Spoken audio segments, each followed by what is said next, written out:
ito upang makita ng mga tao. Tandaan ninyo ito, tinanggap na nila ang kanilang gantimpala. Ngunit sa pagnanalangin ka, pumasok ka sa iyong silid at isarang mo ang pinto. Saka ka manalangin sa iyong ama na hindi na mo nakikita, at iyong ama nakakita ng ginagawa mo ng lihim ang siyang magbibigay sa iyo ng gantimpala. Sa panalangin ninyo'y huwag kayong gagamit ng maraming salitang walang kabuluhan, gaya ng ginagawa ng mga Hintil.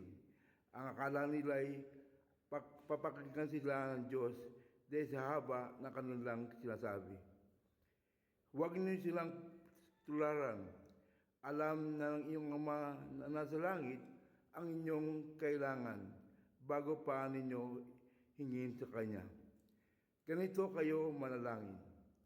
Ama naming nasa langit, sambahin nawa ang iyong pangalan.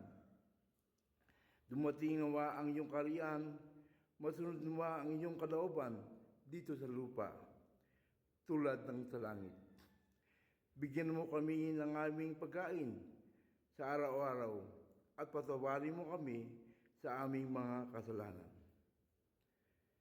tulad ng pagpatawad namin sa mga nakasala sa amin. At huwag mo kaming hayaang matukso, kundi iligtas mo kami sa masama.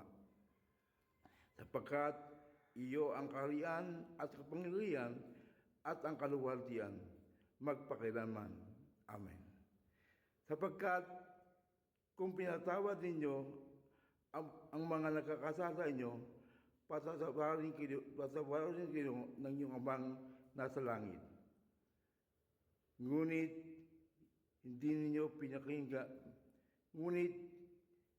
kung hindi ninyo pinatawad ang inyong kapwa, hindi rin kayo patawarin ng inyong ama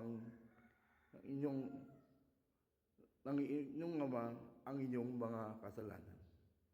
Purihin po ang Panginoon. Purihin po ang pagbabasa ng kanyang mga salita.